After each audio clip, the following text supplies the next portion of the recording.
La arritmia sinusal respiratoria es el acoplamiento que existe entre la frecuencia cardíaca y la respiración y es un fenómeno que se ha utilizado para evaluar la función autonómico-respiratoria ampliamente en clínica en diferentes sistemas, estudiando diferentes sistemas, edades y los sexos. Sin embargo, hay pocos estudios que abarquen la fisiología de la arritmia sinusal respiratoria y en general no siempre se evalúa la respiración en los estudios clínicos. De los pocos estudios que hay sobre la función de la arritmia sinusal respiratoria, se han enfocado en el efecto de los cambios de la frecuencia respiratoria sobre la potencia de alta frecuencia de la variabilidad de la frecuencia cardíaca. Y bueno, dependiendo del tipo de metodología que se utiliza, han encontrado esta relación entre la potencia de altas y la frecuencia respiratoria de manera continua y discontinua. Y ha habido poco uso de otros índices de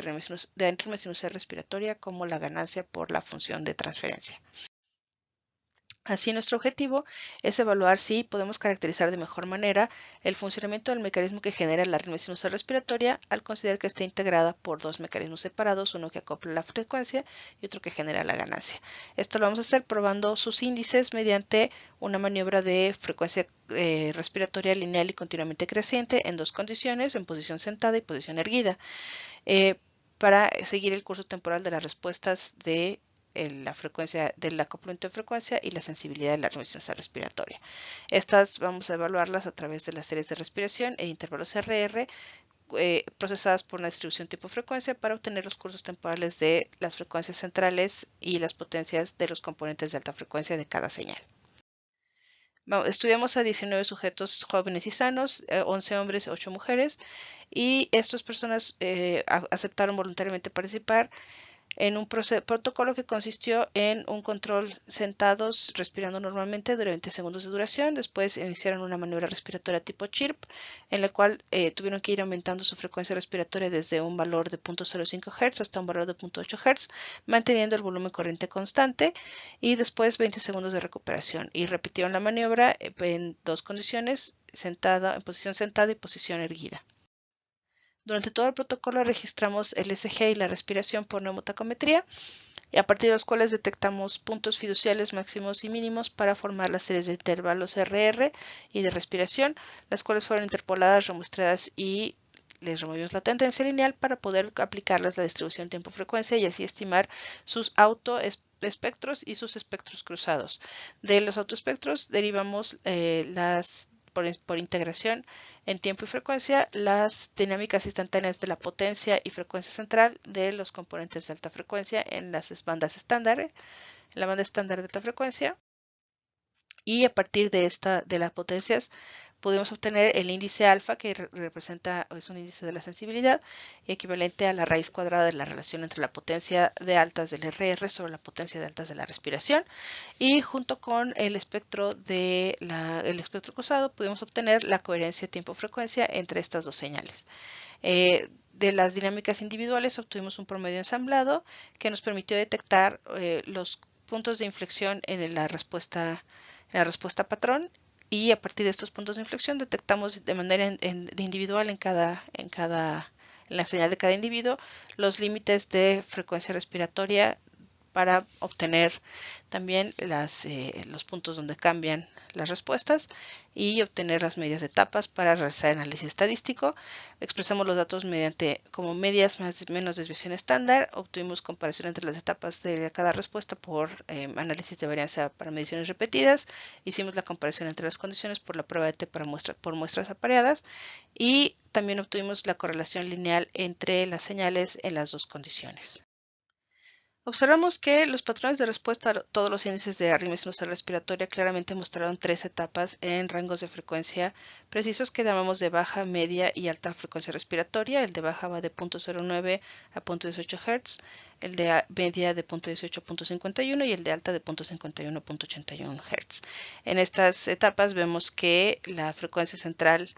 del componente de altas del RR primero no cambió, siguiendo a la frecuencia respiratoria. En la frecuencia media cambió proporcionalmente y en la alta frecuencia volvió a no cambiar. Mientras que la coherencia fue baja en el rango de baja frecuencia respiratoria, proporcional al de media, y disminuyó en el rango de alta frecuencia. La sensibilidad aumentó dramáticamente durante la etapa de baja frecuencia, disminuyó en la etapa media y disminuyó también en la etapa de alta frecuencia. Y el efecto del cambio de postura fue reducir significativamente los índices de sensibilidad y coherencia en los 3 rangos de frecuencia respiratoria. En la relación entre las frecuencias centrales de la potencia de los componentes de altas de la respiración y el RR, encontramos también 3 secciones donde en la primera sección de baja frecuencia no hubo cambio, en la segunda etapa un cambio proporcional y en la tercera se produjo una meseta. Este fenómeno de separación de la frecuencia central con respecto a la frecuencia central del RR con respecto a la frecuencia central de la respiración podría explicarse por el fenómeno del aliasing cardíaco, que dependiente de cuando la frecuencia respiratoria es superior a la mitad de la frecuencia cardíaca, y esto es posible para un rango de frecuencia respiratoria mayor a 0.65 Hz en la posición sentada y para superior a 0.7 Hz en la posición erguida. En el rango medio de la frecuencia respiratoria, las relaciones entre la frecuencia respiratoria y los índices de la arritmia sinusal respiratoria presentaron altas correlaciones medias. Y el efecto del cambio de postura fue deprimir los interceptos y las correlaciones de estas relaciones.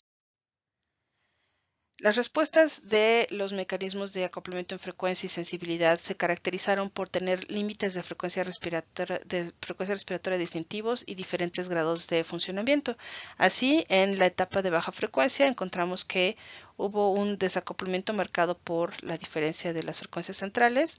mientras que la coherencia marcaba un acoplamiento creciente y en la sensibilidad se observaba un gran incremento. En la etapa de frecuencia respiratoria media encontramos acoplamientos óptimos, altos niveles de acoplamiento y una variación lineal de la sensibilidad con respecto a los cambios en la frecuencia respiratoria. Y cuando llegamos a la etapa de la frecuencia respiratoria alta, encontramos un desacoplamiento marcado por un aumento de la diferencia de las frecuencias centrales,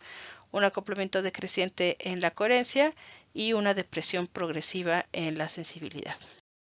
Este comportamiento dividido en etapas también se observó en la relación entre las frecuencias centrales, marcado por 3 etapas, y esto evalúa también el grado de funcionamiento del acoplamiento en frecuencia. Vemos que en el rango de baja frecuencia respiratoria hay un acoplamiento que va creciendo. En la etapa de frecuencia respiratoria media, el acoplamiento es lineal y proporcional, mientras que en la etapa de alta frecuencia el desacoplamiento es sostenido. Esto se puede, como decíamos, explicar por el aliasing cardíaco cuando la frecuencia respiratoria es superior a 0.65 Hz. Los estudios clásicos de la función de la arritmia sinusal respiratoria se han enfocado en la relación entre los cambios en la potencia de alta frecuencia de la variable de frecuencia cardíaca con respecto a la frecuencia respiratoria, y que es una relación no lineal e inversamente proporcional. Nosotros ampliamos este conocimiento al proponer nuevos indicadores del acoplamiento en frecuencia y de la sensibilidad,